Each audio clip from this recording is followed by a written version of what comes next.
Alright guys, as I promised before, I said I'd do a review on this old Ponsness Warren. It's a Model 10. I said I'd do a review on this press. I have two reloading videos now, just with Remington cases on one and then Federal on the other. There's a bit of a difference, but it's nothing crazy, just some minor adjustments. Probably worth checking out if you want to see this thing in action, because I'm not going to add that to this. I'm just going to kind of do, like, I'm going to call it an unboxing-ish, just for the plain and simple fact. Obviously, I've opened this box, I had to clean the press up, etc. after I purchased it. But long story short, acquired this press on eBay. It's kind of got lucky searching for a 20 gauge Ponsness Warren 375. Didn't have any luck finding it, and ended up somehow, I don't know how, my keywords, I guess, kind of caught this, and it ended up coming up under recommended. This is actually and technically a Ponsness Warren 375. Would be one of their more original ones, because I think this one is in the 70s, but I have that information as soon as I open it up. But like I said, it's a Model 10. Technically, it's a 375. As you guys can tell, this box is old as hell. Everything's handwritten. Everything on it is handwritten. It's really neat. You could still purchase one of these presses today. It is slightly modified. They've made some improvements. However, it kind of remains the same relatively. I think sizing die is different. I believe there's like a different option in as of crimping, but the finish crimp on this and then the taper crimp is really awesome. Honestly, it really makes purchasing one of these presses worth it, especially if you load for hunting, you know, any sort of steel shot or hunting type application, and you use anything other than, say, a break action. These really almost guarantee reliable feeding, unless your firearm's not reliable. So I'll just quick open it up. It did have some packing and things like that in it. And like I said, I did have to do some cleaning up. There was a little tiny bit of surface rust here and there, and some of the plastic, such as on these tubes or whatever, which, you know, I don't use anyway. They actually had it look like they started to get attacked by some sort of, I don't know if I want to call it mold or something, but anyway, something started sort of growing on it, and discolored a little bit. I oiled it, cleaned it up. But they come right out of the gate with baffles in them, if you were to actually use the press that way. Keep in mind, when this press was made and, you know, designed, etc., this was meant to be used with lead shot. You know, steel shot, kind of, that wasn't a thing yet. The next thing that comes out of the box is kind of interesting. It's some sort of lubricant. I don't even know if they make this anymore. It's called, I believe it's Stos, and it's a sample size, it says, and it's kind of cool old literature that came with it.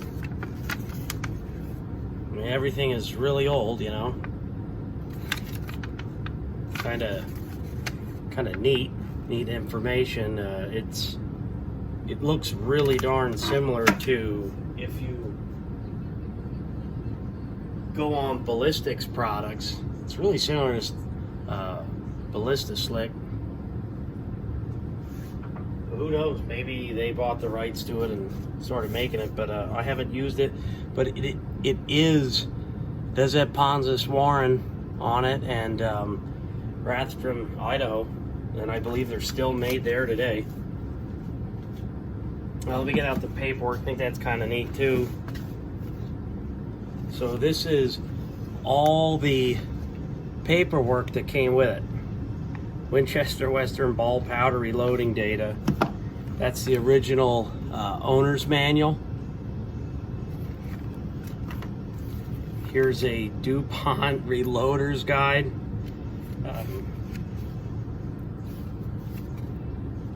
This is some old data. I imagine it's a little on the hotter side too, just because I don't think lawyers quite got involved as much as they do today. If you ever look at an older manual compared to a newer one, same bullet, same powder, and sometimes you'll notice that it's actually a bit warmer from years ago, at least on the charge wise. That is the original warranty card. And if you notice, this is serial number 604, and then they call out that it's a Model 10.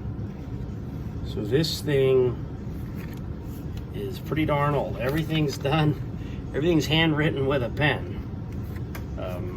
It's really, really interesting. And this was the original packing slip.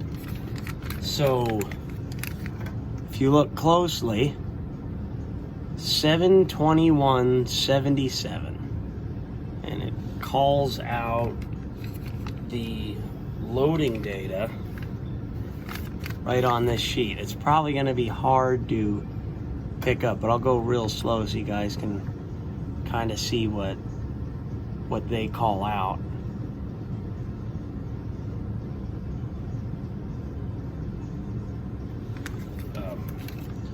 So 7/21/1977. This thing is 8 years older than me. So one of these, I'll read off the very first one. Like I said, this was designed, you know, back when, you know, steel wasn't a thing. There isn't a steel shot load here, but so the very first load is a calls for a Remington 3.5 inch, obviously, 52 grains of HS6. Shot charge, 2 ounce, Rem power piston wad, which I believe they still make. I think you can get those yet. With 120 gauge, I think it's a 135 thickness card to take up space, obviously, because it's generally speaking 2.25 ounce. Velocity is 1371. Pressure is 10,700. There's a blue dot. I'll read off first. Blue dot load. Rem 3.5 inch case. Well, these are all calling for Remington primers too, by the way. And if you notice, if you look closely, it says Rem 57. You're probably thinking, what the heck is that? Well, that's because everything's 209 for the last, I don't know, 30, 40 years. You guys tell me that are older than me. But anyways, going back to that load, first blue dot load here. Rem 3.5 inch case, 45 grains of blue dot, Rem 57 primer, 2.25 ounce, power piston wad, once again, no filler, 210 feet per second, and 10,300 PSI. So, pretty interesting, and I guess their slogan here is, we don't reload shot shells, we remanufacture them. So that's I would agree with that statement, because I don't know if there's a press out there, single stage, that makes a shell quite like them. So here's the original owner's manual. Really neat stuff here. Just everything's just really old. There's the back of it. Really cool stuff, man. I really happy. I ended up getting it for $225. It tells you how to assemble it. So I actually sold my old mech press. I had an older with the all steel dies, and I actually sold that for like $100 more than I paid for it on eBay, and actually ended up walking away with this thing for less money invested, and makes a better shell. Not that mech doesn't make a good shell, by the way. I own 4 other mech presses. So anyways, let me pull this thing out. And they even call a card here. All handwritten. Crazy. Crazy. So let me pull this press out, and I want to show you guys. Kind of interesting how they did it. So yeah, that's correct. They bolt it to a piece of plywood. That looks like it's about a square foot, so I'm guessing that's, by today's standards, about 1/4 of the price of the press. There's the box once again, and it actually came in a pretty cool shipping container, but I actually ended up using it for a different package, but kind of wish I'd have kept it. It's kind of cool. Yeah, you don't see stuff like this around anymore. You can see in the background, got my 3 waterfowl guns, Remington 870 with a 30-inch barrel, 30-inch barrel, A400 Extreme, and then Browning Gold 10 light, 10 gauge, which is my main gun, especially late season. So let me take this thing off. Just held on with two nuts, 2 washers. I'll pull it apart here real quick, kind of go over the parts. Quick pull this thing off.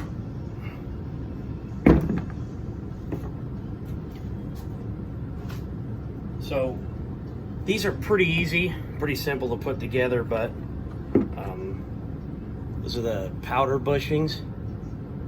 Or actually, sorry, that's a shot bushing, my bad, but that's steel. And then these are really cool presses. Changing the bushings is real simple. I'll show you guys how to do that. I'm not going to do that because I load everything by hand, but they're pretty cool the way they're set up. This is the only cheap part on the entire press. I believe they're still this way today. They are plastic. Said the only cheap part about the press, no big deal. Just simply put this part on. All right.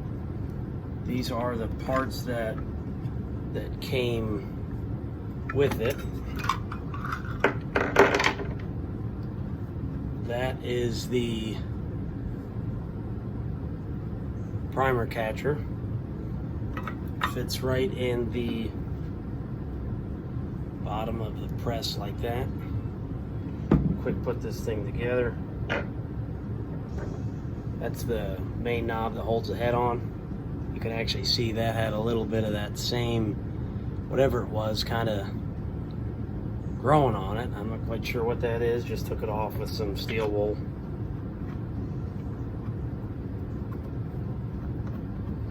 You just put that in, snug her down, uses a shoulder bolt to lock it in place.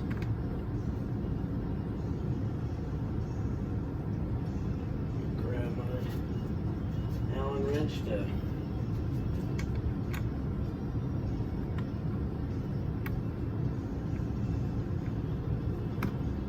snug her down. Probably should have put that in first, I believe. Yep. Getting a little ahead of myself. And then this is your stop so that you don't move it when you are disassembling and taking powder and shot out. So when you're not doing that, you just put it in backwards, and then you can move your powder and shot. That's the plug cap that goes over the area where you could pull your bushing out. That's why these things are so neat. If you were using them for actual loading and not measuring your charges by hand like you typically do with steel, you just pull the bushings out like that. It's really neat.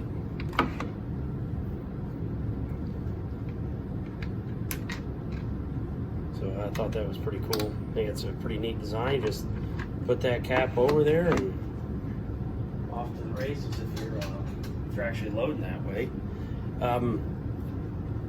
So I'll show you you probably see that. It says MAGNOMATIC. Ponsness Warren Incorporated and Rathdrum, Idaho, and that's 604 stamped on it. Pretty cool. Pretty neat press, and you know, it's got your full-length sizing die.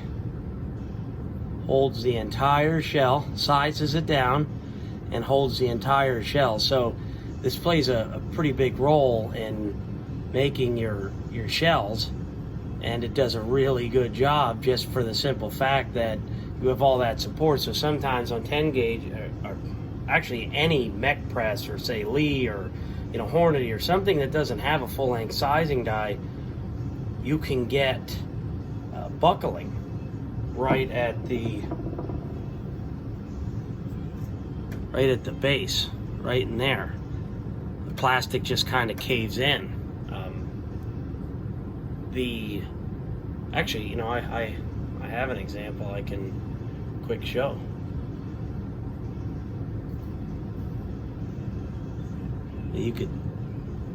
That happens sometimes. That's an old worn out shell that was made on a mech, and it's kind of learning how to do 10 gauge. But super well made. CNC machinery existed back then. Something tells me a lot of this stuff might have been handmade.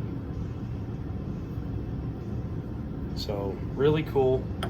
Just slide that up in and move over, and you got your first station for sizing your shell, getting it in. You got your next station for you would decap. It would fall out that little chute, and let me get that in camera a little better. It would fall in your tray, right? And then you would put your new primer in there. You'd go back, you would put a primer in. This is the station where you'd put a wad. It's got plastic wad fingers in there, as you can see, and you can spin that out and replace it. And it's on a spring-loaded setup. Like I said, this is almost like all entirely metal, except the plastic on these knobs and that. It's really neat. So then you would obviously go with the wad, right? As you could tell, man, there's not a lot of room. So with a steel shot wad, this was designed years ago when you didn't have full-length wads. Here's actually a fired wad. See how darn long these things are. You're not going to be able to load it the old traditional way, unless you put the wad up in, slide in, and then you would put your wad in. With that, you set your pressure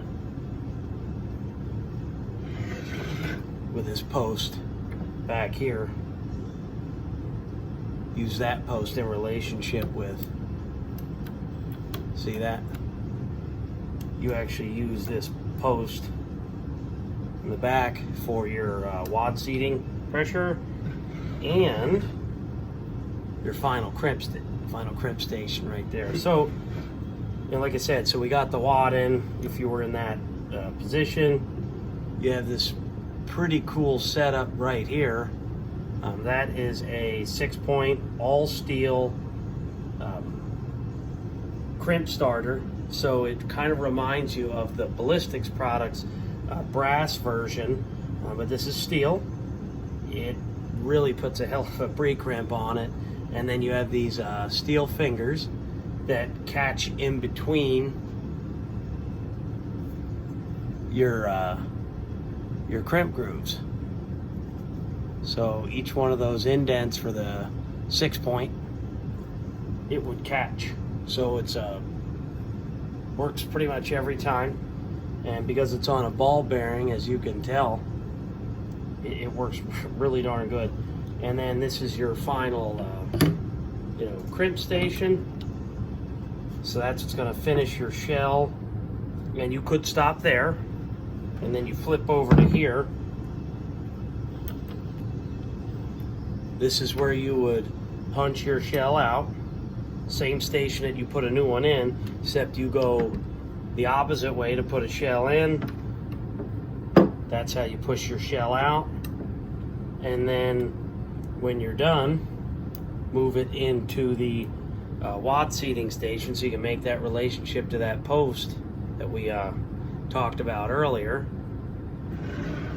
All right, and then you would put a shell. Let me quick grab a shell just so I can show you. Oh, grab that damaged shell again, and it fits right in that bored little hole, and you would put it right in this station. And even though this is like a damaged shell, they even put a little taper on it even though it's empty. So that's how this press kind of works overall. Figured I'd do just a little you know, unboxing-ish, I'll call it. I thought it was kind of neat press. It's old. I'm making shells on it for a gun that was made in 2020. It's a super good press. These aren't cheap. If you were to buy one today, something tells me they run in that $600, $650 range. But I'll tell you, you could spend $250, $300 on a base level 600 mech junior, step up to a steel master, size master. Now you're getting into the 350, 380, maybe even 400 range. And yes, they make a darn good shell.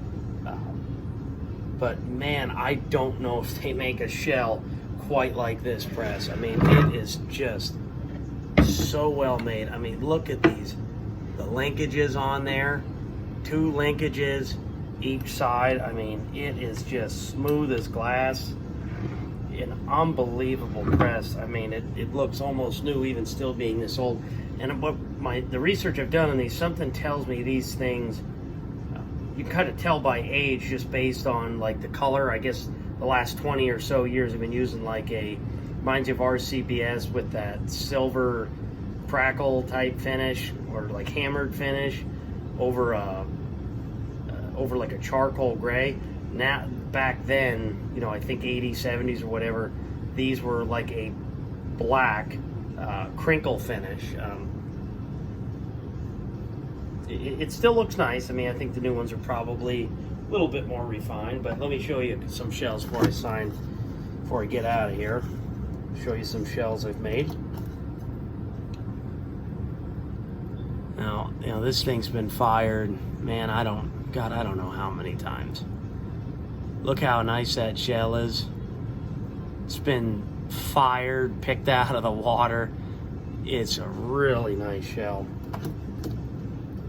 There's another one. It's got a nice taper to it. I mean, these feet 100%. Just I mean, that's the thing, is I can grab any one of them out of here and show you the same thing. It's just rinse and repeat every time. And some of these shells have just been really destroyed through load development and stuff, and they've just held up. Absolutely awesome. Great shells. Great press. I'll show you some other ones here real quick.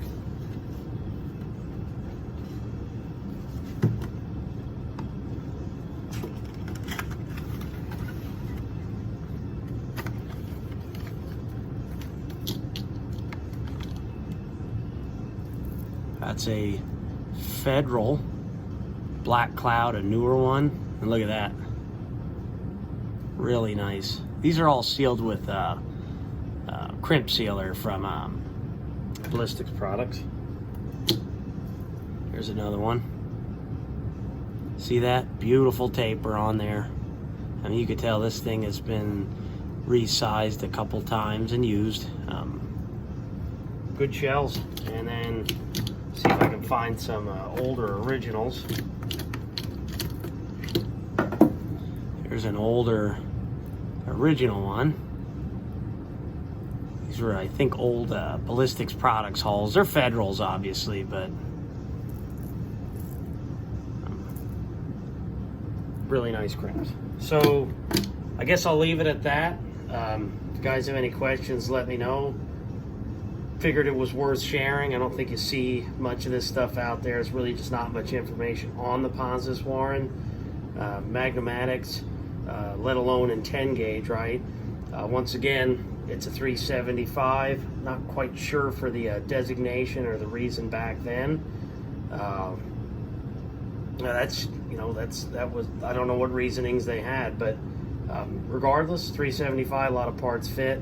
The only thing I would say before I leave, just to let you know, is you'll have to probably watch the full-length sizing die.